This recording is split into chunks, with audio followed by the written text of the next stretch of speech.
Baiklah, di sini saya akan menjelaskan tentang sejarah munculnya ide pembaharuan dalam Islam. Gerakan pembaharuan Islam adalah sebuah kenyataan historis sebagai cermin implementasi respon positif terhadap modernisme untuk kemudian melahirkan dinamika dan gerakan pemikiran yang beragam dan tentu saja secara diametral masing-masing berbeda. Sesungguhnya, Islam sebagai gerakan kultural menolak pandangan-pandangan kuno yang statis dan bahkan sangat mendorong pandangan-pandangan dinamis. Gerakan ini, pembaruan pemikiran Islam, ditandai dengan pemikiran yang kritis pada modernisme. Mereka berupaya mencari alternatif non-barat untuk membangun Islam. Kebangkitan merupakan isu yang tumbuh dari sikap kritis itu dan mencakup di dalamnya gerakan-gerakan intelektual, sosial politik yang cukup beragam. Gerakan kebangkitan Islam secara historis bisa dilihat ke belakang mulai pada penghujung abad 18 terjadi ledakan paling besar dan tipikal di Arabia sendiri, yaitu dikenal dengan Wahabi.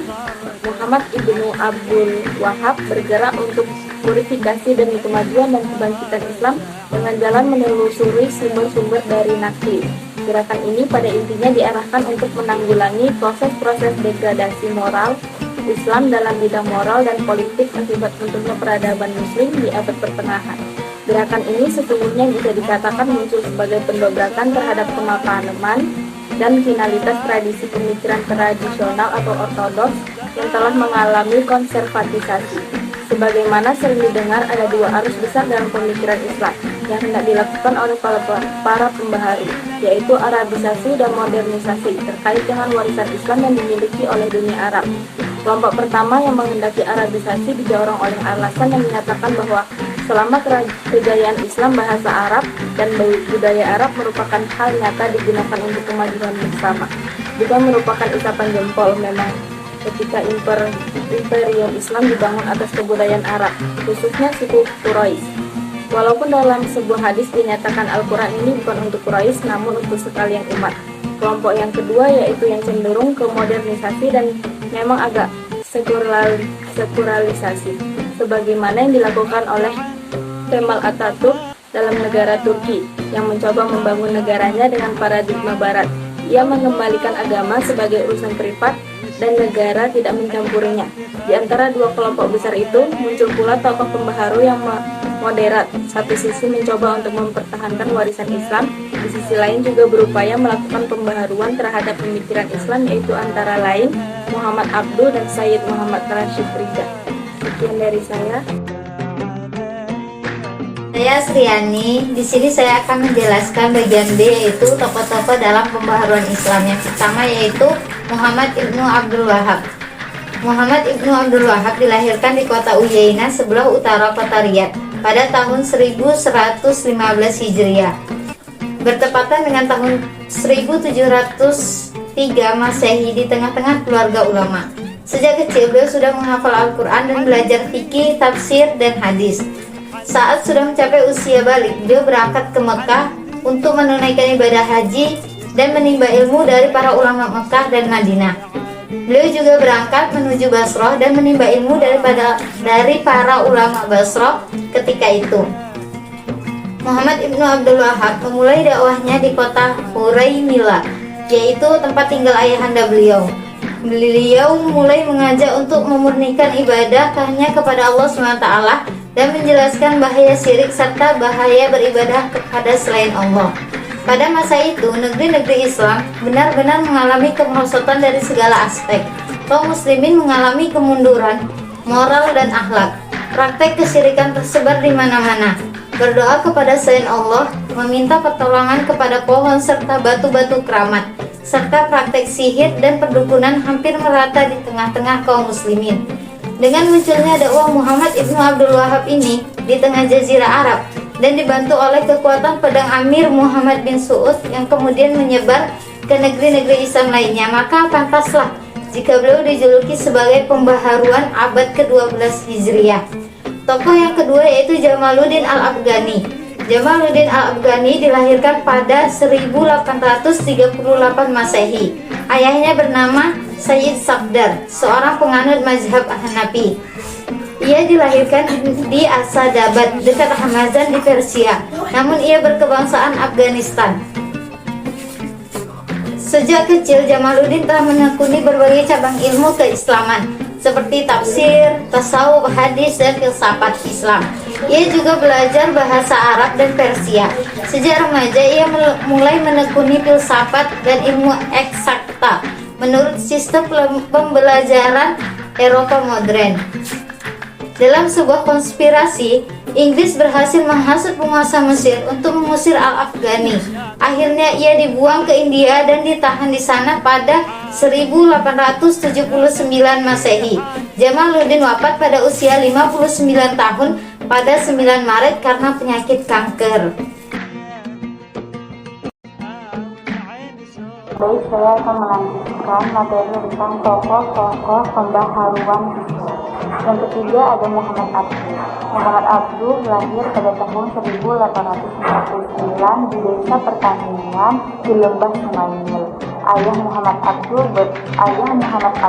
bernama Abdul Hasan Khairullah dan ibunya seorang Arab yang masih punya hubungan keluarga dengan Umar bin Khattab. Pendidikan dasar dari Muhammad Abduh dipegang langsung oleh ayahnya. Ayahnya mengajarkan membaca, menulis, serta menulis ilmu-ilmu keislaman. Selama 2 tahun, Muhammad Abduh berhasil menyelesaikan hafalan Qur'annya dengan sempurna. Pada usia 15 tahun, Muhammad Abduh melanjutkan pendidikannya ke Madrasah Al-Ahmadi. Dan pada usia 16 tahun, Muhammad Abduh dinikahkan oleh ayahnya. Tetapi pendidikannya masih tetap berlanjut. Ia melanjutkan dan menyelesaikan pendidikannya di Al-Azhar pada tahun 1877. Setelah itu, ia mengembangkan ilmu-ilmu yang telah didapatnya dengan mengajar di Dar al-Ulum dan di rumahnya sendiri. Dan Muhammad Abduh wafat pada tanggal 11 Juli 1905. Dan yang keempat ada Muhammad Rasulullah. Muhammad Rasulullah lahir di Kolamun di daerah sebelah utara Lebanon atau Syria pada tanggal 27 Jumadil Awal 1282 Hijriah dan wafat pada tanggal 23 Jumadil Awal 1354 Hijriah. Secara genealogis, Muhammad Rasulullah masih mempunyai hubungan dengan Husain bin Ali. Pemikiran pembaharuan dari Rasulullah yaitu ada 3. Yang pertama, keagamaan, pendidikan, dan politik. Keagamaan, ia mau umat Islam kembali pada ajaran Islam yang sesungguhnya, dan ia juga menganjurkan pembaharuan dalam bidang hukum dan penyatuan mazhab. Yang kedua, itu pendidikan, ia mengajukan pengajuan ilmu-ilmu dan ilmu-ilmu agama di sekolah seperti hadis, sosiologi, ilmu dan lain-lain. Yang ketiga adalah pembaharuan Islam. Pembaharuan Islam yang ia dapat itu hanya dan penyatuan mazhab. Yang kedua itu pendidikan. Ia mengajukan pengajuan ilmu-ilmu dan ilmu-ilmu agama di sekolah seperti fikih, hadis, sosiologi, ilmu dan lain-lain. Yang ketiga adalah pembaharuan Islam. Pembaharuan Islam yang ia dapat itu dikembangkannya dari mestinya, tapi ia mendapat tantangan dari kerajaan Islam, dan itu membuat ia tidak merasa terkekang dan terikat dan tidak nyaman. Karena itu ia pindah ke Mesir dekat Muhammad Abduh. Baik, hanya ini yang bisa saya sampaikan. Kurang lebih